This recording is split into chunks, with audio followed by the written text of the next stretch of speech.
What is up, harvesters? Welcome back to the returning viewers, and if you're brand new here, welcome to Hobby Harvest. My name is Ken. So today I want to talk to you guys about no-till regenerative growing, regenerative agriculture food plots. And that means that we are always going to keep the soil covered, we are not going to disturb that soil, and we are not going to spray.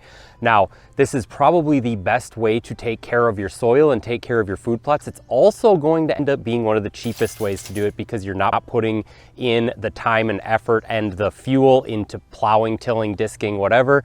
And you're also not putting all of that money into those expensive chemicals, which are great at killing weeds. But if you don't have weeds in the first place, we don't need to spray them. So let's get into it. I will explain to you how we do this. The way that we do this is through 3 crops a year. So right now, what you're seeing behind me is what came up this spring. We are now in the middle of June. It is Father's Day weekend. Happy Father's Day to all the fathers out there. And what we're gonna do is we're gonna terminate this cereal grain that's behind me after we seed buckwheat down into it. So what happened is this spring, all of this cereal grain sprung up and it choked out all the weeds. There's a few weeds down in there, but for the most part, this is what is winning out here right now, and it has choked out all the weeds. You can even see all the way down into the base of it where the thatch from last year when I did this still remains, which acts like straw that suppresses those weeds and allows what we want to shoot up out of it, because of course what we're going to plant is going to grow faster and thicker and lusher and just choke out everything else that's in here. So we'll start now with the middle of June because that's the time of year it is now. So maybe you don't have this, you obviously have to start somewhere.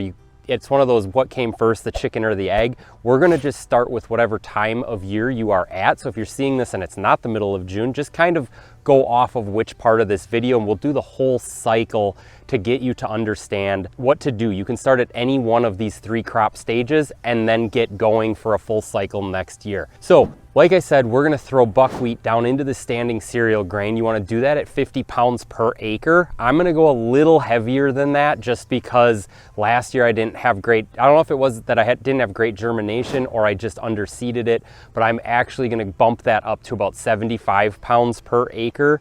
Now that might be a little heavy. We'll see, I've never gone that heavy before. So learn with me here, watch future videos, hit that like, hit that subscribe button. You can come on this journey with me. For this food plot, it's pretty small. I'm throwing down 20 pounds over this whole food. Once that's done, we're gonna roll over this with a lawn roller. There's no water in that lawn roller. We are just gonna roll this all down. It's gonna lay all of this cereal grain flat on top of that seed and also kind of help to mash that seed down into the soil a little bit so we get that good seed to soil contact. Now we do have rain coming up this next week. Ideally, you would want to do this like right before it's going to rain so you don't lose the seed to rodents or turkeys or whatever.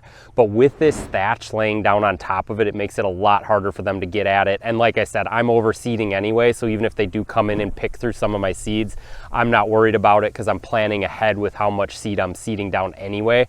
But you do need to get this in front of a rain, otherwise the seed's going to sit there for too long. Now the reason why we do this in the middle of June is that these seed heads haven't quite become viable yet. So they're still in what's called the dough stage right now.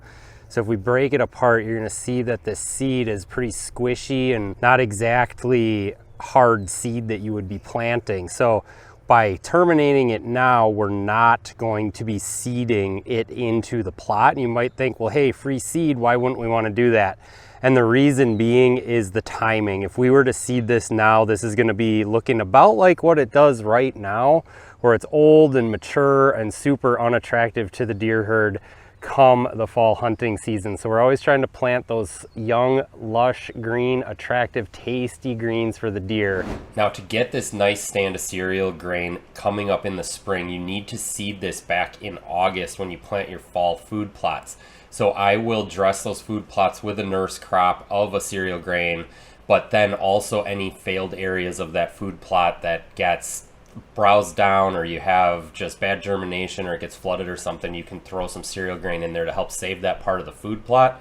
And then also late season, just throw down a little bit of cereal grain in order to get this to come up in the spring so that you have this nice stand choking your weeds out all spring long until we hit mid-June.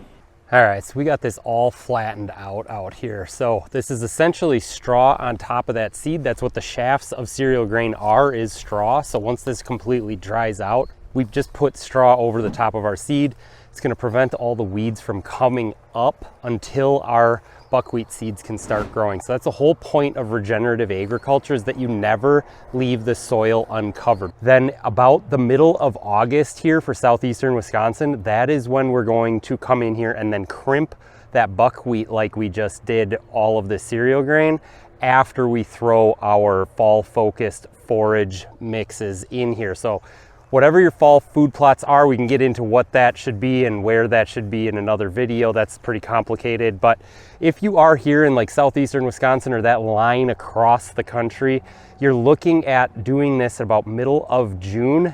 It is Father's Day weekend.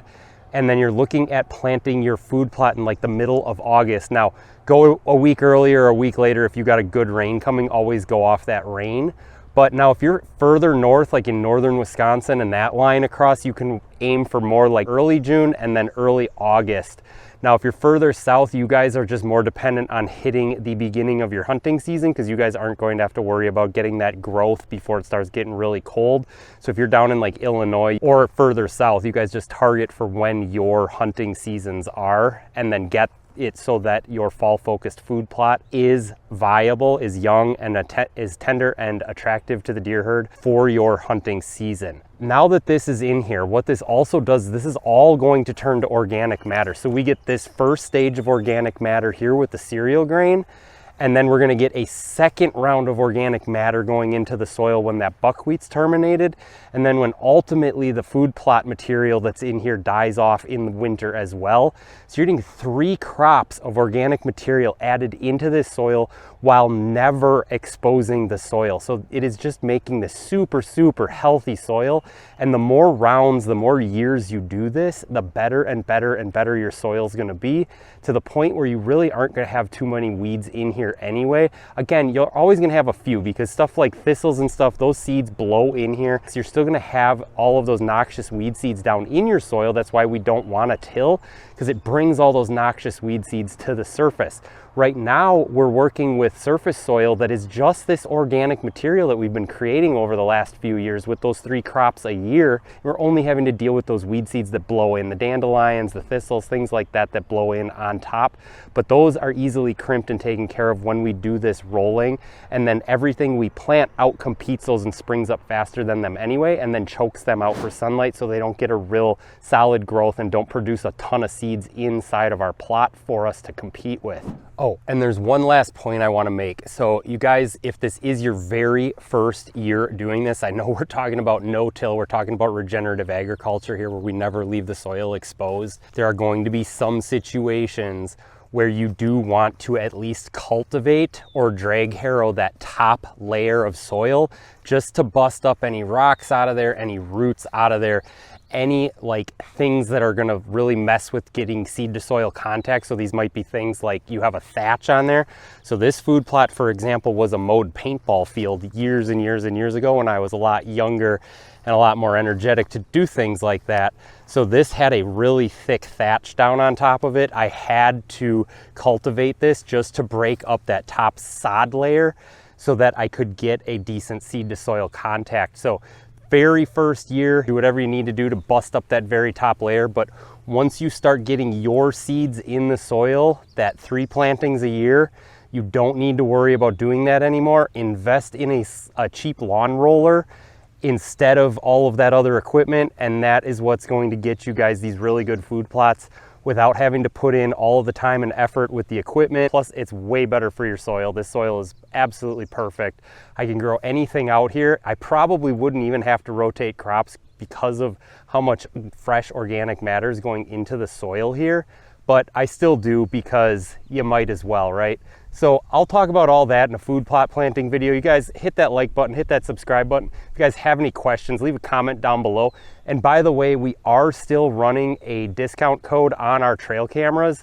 So if you guys want to go down into the description and check that out. Now, if you enjoyed this video, YouTube thinks you're going to enjoy this one. Otherwise, go check out this one, and I'll catch you guys on the next one.